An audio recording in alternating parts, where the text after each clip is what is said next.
ಲಗ್ನಂ ಗುರೋರಂಘ್ರಿಪದ್ಮೇ ತತಃ ಕಿಂ ತತಃ ಕಿಂ ತತಃ ಕಿಂ ತತಃ ಕಿಂ ಷಡಂಗಾದಿವೇದೋ ಮುಖೇ ಶಾಸ್ತ್ರವಿದ್ಯಾ ಕವಿತ್ವಾದಿಗದ್ಯಂ ಸುಪದ್ಯಂ ಕರೋತಿ ಮನಶ್ಚೇನ ಲಗ್ನಂ ಗುರೋರಂಘ್ರಿಪದ್ಮೇ ತತಃ ಕಿಂ ತತಃ ಕಿಂ ತತಃ ಕಿಂ ತತಃ ಕಿಂ. ಸದಾವಕಾಲ ಸ್ಮರಣೀಯರಾದ ಮಹಾತ್ಮ ಜಗದ್ಗುರು ಸಿದ್ಧಾರೂಢ ಮಹಾಸ್ವಾಮಿಯನ್ನು, ಸದ್ಗುರು ಷಣ್ಮುಖಾರೂಢ ಯತಿಗಳನ್ನು, ಪರಮಾರಾಧ್ಯ ಶ್ರೀಮನ್ ನಿಜಗುಣ ಶಿವಯೋಗಿಯ ಕೈವಲ್ಯ ಸಾಹಿತ್ಯಕ್ಕೆ ಟೀಕಾ ತಾತ್ಪರ್ಯವನ್ನು ರಚಿಸಿ ಶತಾಯುಷ್ಯ ಪರ್ಯಂತರ ಹಳ್ಳಿ ಪಟ್ಟಣಗಳನ್ನು ಸಂಚರಿಸಿ ನಿಜಗುಣರ ಶಾಸ್ತ್ರ ಬೋಧಿಸಿ ಅನಂತ ಮುಮುಕ್ಷುಗಳ ಉದ್ಧಾರಕರ್ತೃಗಳಾದ ಬೇಸ್ ಕಡಿಮೆ ಮಾಡಬೇಕು ಸರ್ ಆರೂಢ ಜ್ಯೋತಿ ಶಿವಪುತ್ರ ಅಜ್ಜನವರ ಪಾವನ ಸನ್ನಿಧಾನದಲ್ಲಿ ಭಕ್ತಿಯ ಪ್ರಣಾಮಗಳನ್ನು ಆಚರಿಸಿ ಎನ್ನ ಆತ್ಮಕಲ್ಯಾಣಕರ್ತರು ಪೂಜ್ಯ ಗುರುಗಳವರ ಪಾವನ ಚರಣಕಮಲಗಳನ್ನು ಹೃತ್ಸರೋಜದಲ್ಲಿ ಪ್ರತಿಷ್ಠಾಪಿಸಿ ಮಹಾಶಿವರಾತ್ರಿ ಹಾಗೂ ವಿಶ್ವವೇದಾಂತ ಪರಿಷತ್ತು ಈ ಎಲ್ಲ ಕಾರ್ಯಕ್ರಮಗಳ ಸಮಾರೋಪ ಸಮಾರಂಭದ ಸನ್ನಿಧಾನವನ್ನು ದಯಪಾಲಿಸಿದಂಥ ಪರಮಪೂಜ್ಯ ಜಗದ್ಗುರು ಪುರುಷೋತ್ತಮಾನಂದ ಪುರಿ ಮಹಾಸ್ವಾಮಿಗಳವರ ಪವಿತ್ರ ಸನ್ನಿಧಾನದಲ್ಲಿ ಪ್ರಣಾಮಗಳನ್ನು ಆಚರಿಸಿ ನ್ಯಾಯ ವೇದಾಂತಾಚಾರ್ಯರಾದ ದಯಾನಂದ ಸರಸ್ವತಿ ಮಹಾಸ್ವಾಮಿಗಳವರ ಸನ್ನಿಧಾನದಲ್ಲೂ ಆರೂಢ ಜ್ಯೋತಿ ಗುರುಗಳು ನಿಜಗುಣರ ಕಾವ್ಯಕ್ಕೆ ಟೀಕಾ ತಾತ್ಪರ್ಯವನ್ನು ರಚಿಸಿದಂತೆ ಸರ್ಪಭೂಷಣರ ಕೈವಲ್ಯ ಕಲ್ಪವಲ್ಲರಿಗೆ ಟೀಕಾ ತಾತ್ಪರ್ಯವನ್ನು ನೀಡುವ ಮೂಲಕವಾಗಿ ಕನ್ನಡದ ಮುಮುಕ್ಷುಗಳ ಉದ್ಧಾರಕರ್ತೃಗಳು ಆರೂಢ ಜ್ಯೋತಿ ಶಿವಪುತ್ರೇಶ್ವರ ವಿಜಯ ಗ್ರಂಥದ ಕರ್ತೃಗಳಾಗಿರುವಂಥ ಮಹಾಲಿಂಗಪುರದ ಸಹಜಾನಂದಪ್ಪಗಳವರ ಪವಿತ್ರ ಸನ್ನಿಧಾನದಲ್ಲೂ ಪ್ರಣಾಮಗಳನ್ನು ಆಚರಿಸಿ ಇತ್ತೀಚೆಗೆ ವೇದಾಂತದ ಪ್ರಬೋಧದಲ್ಲಿ ಎಷ್ಟು ಪ್ರವೀಣರೋ ನಾಗಭೂಷಣ ಶಿವಯೋಗಿಯ ಚರಿತ್ರೆಯನ್ನು ಅದು ನೋಡುವುದಕ್ಕೆ ನಾಗಭೂಷಣ ಶಿವಯೋಗಿಯ ಚರಿತ್ರೆ, ಆದರೆ ಸಾಧಕರು ಆ ಚರಿತ್ರೆಯನ್ನು ಓದ್ತಾ ಇದ್ದರೆ ಅವರ ಪ್ರವಚನಕ್ಕೆ ಬೇಕಾಗಿರುವಂಥ ಸಮಗ್ರ ಸಾಹಿತ್ಯವನ್ನು ನಾಗಭೂಷಣ ಯೋಗಿಯ ಚರಿತ್ರೆ ಮೂಲಕವಾಗಿ ಬರೆದು ಪ್ರಕಟ ಮಾಡಿದಂಥವರು ಪೂಜ್ಯರಾಗಿರುವಂಥ ಮುಚ್ಚಳಂಬಿಯ ಪ್ರಣವಾನಂದ ಮಹಾಸ್ವಾಮಿಗಳವರು. ಅಂಥ ಪೂಜ್ಯರ ಸನ್ನಿಧಾನದಲ್ಲೂ ಪ್ರಣಾಮಗಳನ್ನು ಆಚರಿಸಿ ಉಪ್ಪಾರಹಟ್ಟಿಯ ಪೂಜ್ಯರಲ್ಲಿ ಪೂಜ್ಯ ಬಳ್ಳೂರಿನ ಮಾತೆಯವರನ್ನೇ ಮೊದಲು ಮಾಡಿಕೊಂಡು ಎಲ್ಲ ಪೂಜ್ಯ ಮಾತೆಯವರಲ್ಲಿ ಆಗಮಿಸಿದಂಥ ಶಿವಸ್ವರೂಪಿಗಳೇ, ತಮ್ಮೆಲ್ಲರಲ್ಲಿ ಶರಣು ಶರಣಾರ್ಥಿಗಳು. ಗುರುಪಾದ ಸೇವೆಯನ್ನೊಲವಿಂದೆ ಮಾಡದೆ, ವರ ನಿಗಮವ ನೋಡಿ ಪಾಡದೆ, ಶರೀರ ಮುಂತಾದುಪಾಧಿಗಳ ನೀಡಾಡದೆ, ಪರಮಜೀವರ ನೊಂದುಗೂಡದೆ, ಸುಮ್ಮನಾಗದು ವಿಧಿಯೊಳೊಂದದೆ ಮುಕ್ತಿ. ಮನುಷ್ಯನ ಮೂಲ ಉದ್ದೇಶ ಯಾವುದು ಅಂದರೆ ಮೋಕ್ಷ. ಆ ಮೋಕ್ಷಕ್ಕೆ ಅವನು ಮಾಡಬೇಕಾಗಿರುವಂಥ ಮೊದಲ ಪ್ರಯತ್ನ ಯಾವುದು ಅಂದರೆ ಗುರು ಸೇವಾ. ಸದ್ಗುರು ಸೇವಾ ಫಲ. ಸದ್ಗುರುಗಳ ಸೇವೆಯನ್ನು ಅನನ್ಯವಾಗಿರುವಂಥ ಭಕ್ತಿಯಿಂದ ಆಚರಿಸಬೇಕು. ಆಪ್ತ, ಅಂಗ, ಸ್ಥಾನ, ಸದ್ಭಾವ ಸೇವೆಗಳು ಅಂತ ಚತುರ್ವಿಧ ಸೇವೆಯ ಮೂಲಕವಾಗಿ ಸದ್ಗುರುಗಳ ಕೃಪೆಯನ್ನು ಪಡ್ಕೊಳ್ಬೇಕು. ಗುರು ಅಂದರೆ ಬಹಳ ದೊಡ್ಡವನು, ಬಹಳ ದೊಡ್ಡವನು. ಎಷ್ಟು ದೊಡ್ಡವನು ಅಂದರೆ ನಾವು ಗುರುತಿಸಿದಂಥ ಗ್ರಹಗಳಲ್ಲಿ ದೊಡ್ಡ ಗ್ರಹ ಯಾವುದು ಅಂದರೆ ಗುರುಗ್ರಹ. ಗುರುಗ್ರಹಕ್ಕಿಂತಲೂ ದೊಡ್ಡದಾಗಿರುವಂಥ ಗ್ರಹ ಇಲ್ಲ. ಈ ಭೂಮಂಡಲದಲ್ಲಿ ಗುರುವಿಗಿಂತಲೂ ದೊಡ್ಡವರು ಮತ್ಯಾರೂ ಇಲ್ಲ. ಗುರು ಅಷ್ಟು ದೊಡ್ಡವನು, ಅಷ್ಟು ದೊಡ್ಡವನು. ನಾನು ಯಾವಾಗಲೂ ಹೇಳ್ತಿರ್ತೀನಿ, ಲೌಕಿಕದಲ್ಲಿ ದೊಡ್ಡವರು ಯಾರು ಅಂದರೆ ತಾಯಿ ಮತ್ತು ತಂದೆಯನ್ನು ತಪ್ಪು ಮಾಡ್ಯಾನ್ರಿ ಅವ ದೊಡ್ಡವಲ್ಲ ಅಂತ ನೀವು ಕೇಳಬಹುದು. ತಂದೆಗಿಂತಲೂ ತಾಯಿ ಬಹಳ ದೊಡ್ಡವಳು. ಯಾಕೆ ತಾಯಿ ದೊಡ್ಡವಳು ಅಂತ ಹೇಳ್ತಾರೆ ಅಂದರೆ, ಸುಮ್ಮನೆ ಸಹಜ ನಿಮ್ಮ ಮನೆಯೊಳಗೆ 1.5 ವರ್ಷ 2 ವರ್ಷದೊಂದು ಕೂಸು ಆಡಾಕತ್ತೈತೆ ಅಂತ ತಿಳ್ಕೊಡ್ರಿ. ಅದಕ್ಕಿನ್ನೂ ಅರಿವು ಇಲ್ಲ, ಮಲಮೂತ್ರಗಳ ಪರಿಚಯ ಇಲ್ಲ. ಹಂಗೆ ಅಂಗಳದೊಳಗೆ ಅಲ್ಲೇ ಪಡಸಾಲಿ ಒಳಗೆ ಆಡ್ತಿರ್ತದೆ, ಅದು ಮಲಮೂತ್ರಗಳನ್ನು ಅಲ್ಲೇ ವಿಸರ್ಜನೆ ಮಾಡ್ತದೆ, ಅದರ ಜೊತೆಗೇನೆ ಆಡ್ತಿರ್ತದೆ. ಹಂಗೆ ಮೈಗೆ ಹಚ್ಕೊತದೆ, ಕೈಗೆ ಹಚ್ಕೊತದೆ, ತಲೆಗೆ ಹಚ್ಕೊತದೆ. ಮೈ ತುಂಬ ಹೊಲಸನ್ನದ ಮಾಡಿಕೊಂಡ ಪ್ರಸಂಗದಲ್ಲಿ ಹೊರಗಿನಿಂದ ನೀವು ಬಂದ್ರಿ ಅಂತ ತಿಳ್ಕೊರಿ. ನೀವು ಅಂದ್ರೆ ಅಪ್ಪ, ಭಾಳ ದೊಡ್ಡವ. ಅಪ್ಪ ಹೊರಗಿಂದ ಒಳಗೆ ಬಂದಿರಬೇಕು, ಕೂಸು ಅದೆಲ್ಲ ಮೈಗೆ ಹಚ್ಕೊಂಡಿರಬೇಕು. ಆವಾಗ ಕೂಸು ಏನು ಮಾಡ್ತದೆ ಅಂದ್ರೆ ನಮ್ಮ ಅಪ್ಪ ಬಂದ ಅಂಥೇಳಿ ಮೆಲ್ಕ ಅಂಬಿಗಾಲು ಇಟ್ಕೊಂತ ಗಾಡಿ ಹಿಡ್ಕೊಂತ ನಿಮ್ಮನ್ನು ಹಿಡ್ಕೋಬೇಕಂತ ಬರ್ತಿರ್ತದೆ. ಎಷ್ಟು ಮಂದಿ ನೀವು ಹೊಲಸಿದ್ದ ಮಕ್ಕಳನ್ನ ಎತ್ಕೊಂಡಿರಿ ಹೇಳ್ರಿ? ಯಾರ್ದ್ರಿ ಕೂಸದು? ನಿಮ್ಮ ಮಗನ, ನಿಮಗೆ ಜನಿಸಿದಂಥ ಮಗುನೇ ಮೈಗೆ ಹೊಲಸು ಮಾಡ್ಕೊಂಡಿತ್ತು ಅಂದರೆ ಲೌಕಿಕದಲ್ಲಿ ಬರೇ ತಂದೆಯಾಗಿರುವಂಥವನು ಹೊಲಸಾದ ಮಗನನ್ನು ಸ್ವೀಕಾರ ಮಾಡಂಗಿಲ್ಲ. ಆದರೆ ಅವಾಗ ಒಂದು ಎಚ್ಚರಿಕೆಯನ್ನು ಕೊಡ್ತಾನೆ, ಮೈ ಇಷ್ಟೆಲ್ಲ ಹೊಲಸು ಮಾಡ್ಕೊಂಡದ, ನೀವು ಒಳಗೆ ಕುಂತು ಏನು ಮಾಡಾಕತ್ತಿ ಅಂತ ಹೆಂಡತಿಯನ್ನು ಕರೆದಾಗ ಆಕೆ ರೊಟ್ಟಿ ಮಾಡ್ತಿರ್ಲಿ, ಬುಟ್ಟಿ ಹೆಣಿತಿರ್ಲಿ, ಬೇಕಾದ ಕೆಲಸ ಮಾಡ್ತಿದ್ರು ಅದನ್ನು ಅಲ್ಲೇ ಕೈ ಬಿಟ್ಟು ಎದ್ದು ಓಡಿ ಬಂದು ಹೊಲಸಾದ ಮಗನನ್ನು ಎತ್ಕೊಂಡು ಬಚ್ಚಲು ಕರ್ಕೊಂಡೋಗಿ ಸ್ನಾನ ಮಾಡಿಸಿ ಚಲೋ ಬಟ್ಟೆ ಹಾಕಿ ಅವನಿಗೆ ಪೌಡರ್ ಹಚ್ಚಿ ಹಣಿಗಟ್ಟು ವಿಭೂತಿ ಹಚ್ಚಿ ಹೊರಗೆ ಎತ್ಕೊಂಡು ಬಂದ್ಲು ಅಂದ್ರೆ ಅವಾಗ ಸೋಫಾದ ಮೇಲೆ ಹೊರಗೆ ಕೂತಂತ ಅಪ್ಪಂತಾನ, ಬಾ ನನ್ನ ರಾಜ ಅಂತ ಎತ್ಕೊಂತಾನ. ಮೊದಲ ರಾಜ ಬರಾಕತ್ತಿದ್ದಲ್ಲ ಅವಾಗ ಎತ್ಕೋಬೇಕಾಗಿತ್ತು. ಹೊಲಸಿದ್ದ ರಾಜ ಬರಾಕತ್ತಿದ್ದಲ್ಲ ಅವಾಗ ಎತ್ಕೊಳ್ಳಂಗಿಲ್ಲ. ಸ್ವಚ್ಛಿದ್ರೆ ಮಾತ್ರ ಅಪ್ಪ ಸ್ವೀಕಾರ ಮಾಡ್ತಾನ, ಹೊಲಸಿದ್ರ ಗುರು ಸ್ವೀಕಾರ ಮಾಡ್ತಾನ. ಹಂಗೆ ನಿಮಗೆ ನೆನಪಿರಲಿ, ಮನೆಯೊಳಗಿದ್ದಂಥ ತಾಯಿ ಮಗನ ಮಲ ಮೂತ್ರಗಳನ್ನು ನೋಡದೆ ಅವನೊಳಗಿರುವಂಥ ಪ್ರೇಮವನ್ನು ಹೆಂಗೆ ಆಕೆ ಸ್ವೀಕಾರ ಮಾಡಿದ್ಲೋ, ಹಂಗೆ ಜಗತ್ತಿನಲ್ಲಿ ದೇವರು ಎಂಬ ತಂದೆ ಮಲಮೂತ್ರಗಳೆಂಬ ದೋಷಗಳಲ್ಲಿ ಬಿದ್ದಿರುವಂಥ ಆಣವ ಮಲ, ಮಾಯಾಮಲ, ಕಾರ್ಮಿಕ ಮಲತ್ರಯಗಳಲ್ಲಿ ಬಿದ್ದಿರುವಂಥ ಮಗುವನ್ನು ಮಲವಿಕ್ಷೇಪ ದೋಷಗಳಿಂದ ತುಂಬಿದಂಥ ಜೀವಾತ್ಮನನ್ನು ಪರಮಾತ್ಮ ಸ್ವೀಕಾರ ಮಾಡಂಗಿಲ್ಲ. ಆ ಮಲ ವಿಕ್ಷೇಪ ಆವರಣ ದೋಷಗಳನ್ನು ಕಳೆದು ನಮ್ಮನ್ನು ಪರಿಶುದ್ಧರನ್ನಾಗಿ ಮಾಡುವಂಥ ಜಗತ್ತಿನ ಒಬ್ಬನೇ ಒಬ್ಬ ವ್ಯಕ್ತಿ ಅಂದರೆ ಆತ ಗುರು ಅನ್ನುವ ಕಾರಣದಿಂದ ಗುರುವಿಗಿಂತ ದೊಡ್ಡವರು ಮತ್ಯಾರೂ ಇಲ್ಲ.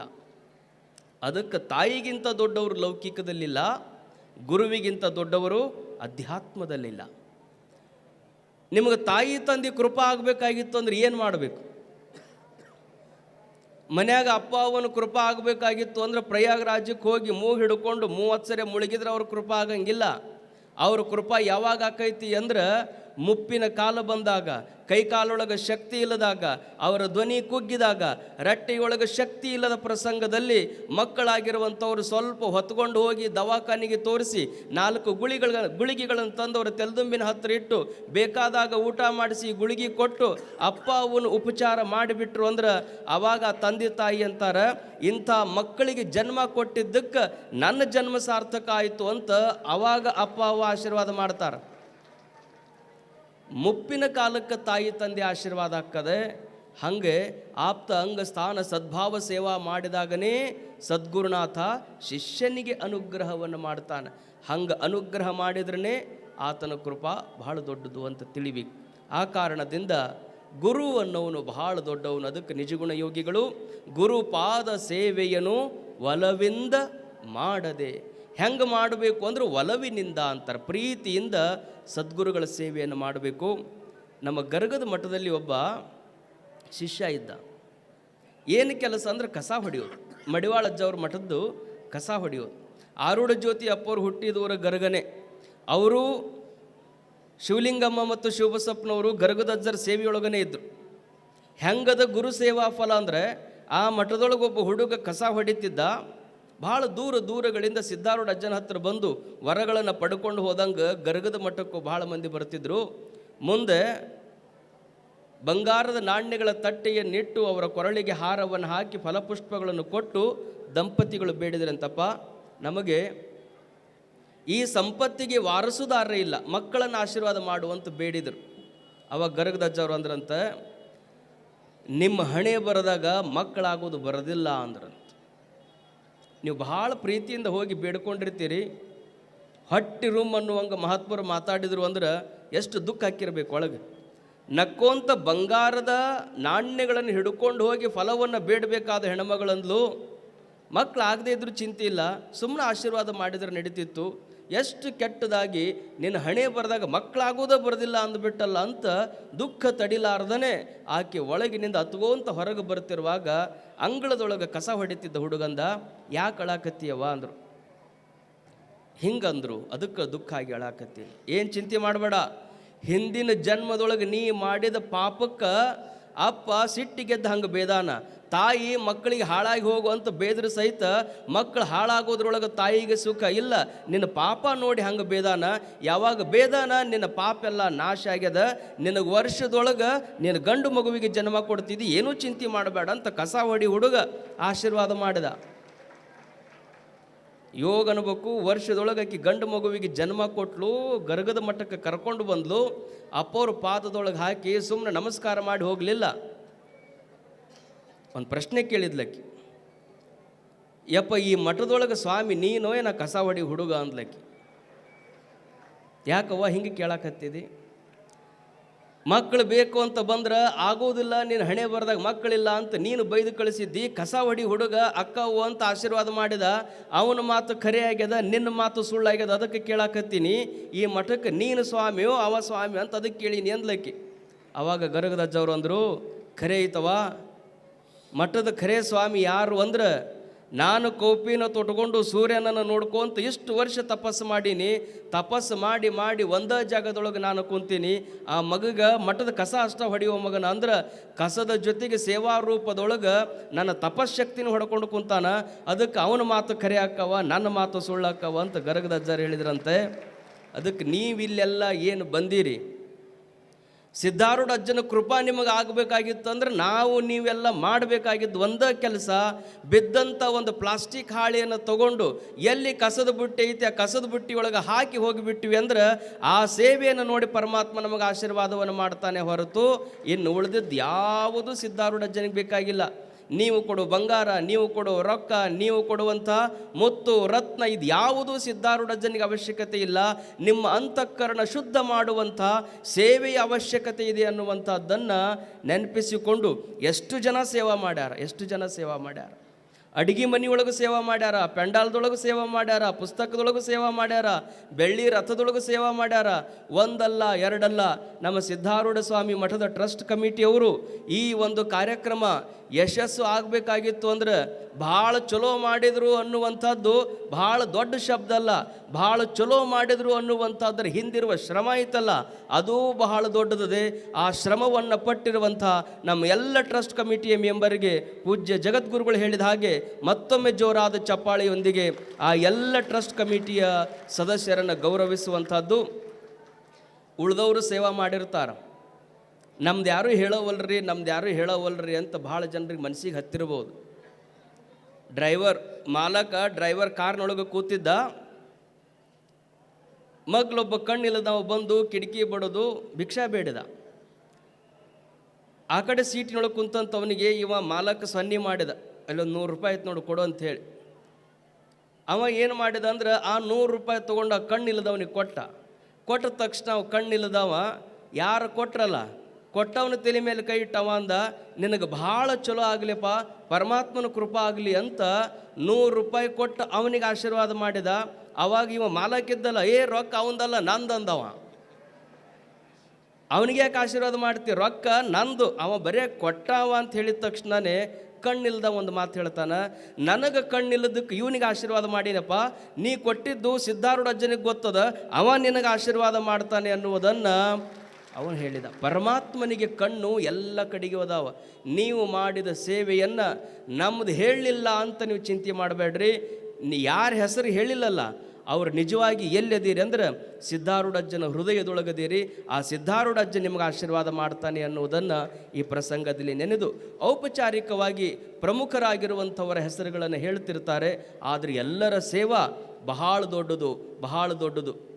ಆ ಸೇವೆಯಲ್ಲಿ ಮುಂದೆ ಯಾವುದೇ ಕಾರ್ಯಕ್ರಮಗಳಿರಲಿ, ಸಿದ್ಧಾರೂಢ ಸ್ವಾಮಿಯ ಮಠದ ಯಾವುದೇ ಕೆಲಸಗಳಿರಲಿ, ನಮ್ಮ ಟ್ರಸ್ಟ್ ಕಮಿಟಿಯವರು ಏನೇ ಒಂದು ಸಂಕಲ್ಪವನ್ನು ಮಾಡಿದ್ರೆ ಮಠ ಅತ್ಯಂತ ಅರ್ಥಪೂರ್ಣವಾಗಿ ಸುವ್ಯವಸ್ಥಿತವಾಗಿ ನಡೆಯುವುದಕ್ಕೆ ಅವರು ಏನೇ ನಿರ್ಧಾರವನ್ನು ತೆಗೆದುಕೊಂಡರೂ ಅವರ ನಿರ್ಧಾರದ ಹಿಂದೆ ನಮ್ಮ ಎಲ್ಲ ಸಂತ ಸಂಕುಲ ಯಾವಾಗಲೂ ಸನ್ನದ್ಧವಾಗಿರುತ್ತದೆ ಅನ್ನೋದನ್ನು ಈ ಪ್ರಸಂಗದಲ್ಲಿ ತಮಗೆ ಹೇಳಬಯಸಿ, ಭಾರತಿ ಅಜ್ಜವರಿರಲಿ, ಶಿವಕುಮಾರ್ ಅಜ್ಜವರಿರಲಿ, ನಾವಿರಲಿ, ಅಂದರೆ ಗುರುಗಳು ಹೇಳಿದ ಹಾಗೆ ಆ ಕಾಲದಲ್ಲಿ ಶಿವತ್ರಯರಲ್ಲಿ ಒಬ್ಬರು ಇಲ್ಲ ಅನ್ನುವಂಥದ್ದಿರಬಾರ್ದು. ಶಿವನಿಗೆ 3 ಕಣ್ಣುಗಳು ಯಾವಾಗಲೂ ಇದ್ದೇ ಇರ್ತಾವ. ಲಿಂಗಕ್ಕೆ ಏರಿಸುವಂಥ 3 ದಳದ ಪತ್ರಿ ಯಾವಾಗಲೂ ಇದ್ದೇ ಇರ್ತದೆ. ನೀವು ಒಲೆಯಲ್ಲಿ ಮಾಡುವಂಥ ಅಡಿಗೆಗೆ 3 ಒಲೆ ಗುಂಡುಗಳು ಯಾವಾಗಲೂ ಇದ್ದೇ ಇರ್ತಾವ. ಆ ಜಾಗದಲ್ಲಿ ಭಾರತೀಯಜ್ಜವರು, ಶಿವಕುಮಾರಜ್ಜವರು, ನಾವು ಈ ಟ್ರಸ್ಟ್ ಕಮಿಟಿಯ ಹಿಂದೆ ಯಾವಾಗಲೂ ಬೆನ್ನೆಲುಬಾಗಿ ಇದ್ದು ನಮ್ಮ ಶ್ಯಾಮಾನಂದ ವಕೀಲರಂಥವ್ರು ಏನು ಹೇಳ್ತಾರೆ ಆ ಪ್ರಕಾರವಾಗಿ ಎಲ್ಲ ಕೆಲಸಗಳು ನಿರಂತರವಾಗಿ ನಡೀತವೆ ಅನ್ನೋದನ್ನು ಈ ಪ್ರಸಂಗದಲ್ಲಿ ಹೇಳಿ, ಇಲ್ಲಿ ಕಟ್ಟಿಗೆ ಒಡೆದ, ಅಡಿಗೆ ಮಾಡಿದ, ಗ್ರಂಥ ಪರಿಶೋಧನೆ ಮಾಡಿದ, ಒಬ್ಬರು ಇಬ್ಬರು ಅಂತಲ್ಲ, ನೆಲದ ಹಾಸಿಗೆಯನ್ನು ಹಾಸಿದಂಥವರನ್ನು ಹಿಡ್ಕೊಂಡು ಕಸ್ಬರಿಗೆಯನ್ನು ಹಿಡಿದು ನೆಲಗೂಡಿಸಿದವರನ್ನು ಹಿಡ್ಕೊಂಡು ಎಲ್ಲರಿಗೂ ಸಿದ್ಧಾರೂಢ ಪರಮಾತ್ಮನ ದಿವ್ಯವಾಗಿರುವಂಥ ಕೃಪೆ. ಇವತ್ತಿನ ವಿಷಯವೇ ಸೇವಾ ಫಲ. ಸದ್ಗುರು ಸೇವೆಯನ್ನು ಮಾಡಿದರೆ ಇಂಥದ್ದು ಸಿಗಂಗಿಲ್ಲ ಅನ್ನಂಗಿಲ್ಲ. ನಿಮ್ಮ ಬದುಕಿನಲ್ಲಿ ಏನನ್ನು ನೀವು ಬಯಸ್ತೀರಿ ಅದು ಎಲ್ಲವನ್ನು ಆಶೀರ್ವಾದ ಮಾಡುವಂಥದ್ದು ಸದ್ಗುರುನಾಥನ ದಿವ್ಯ ಶಕ್ತಿಯಾಗಿರುತ್ತದೆ. ಆ ಶಕ್ತಿ ನಿಮ್ಮೆಲ್ಲರಿಗೂ ಇದೇ ಸೇವೆಯನ್ನು ಮಾಡಿ ಸದ್ಗುರುಗಳ ಕೃಪೆಗೆ ಪಾತ್ರರಾಗ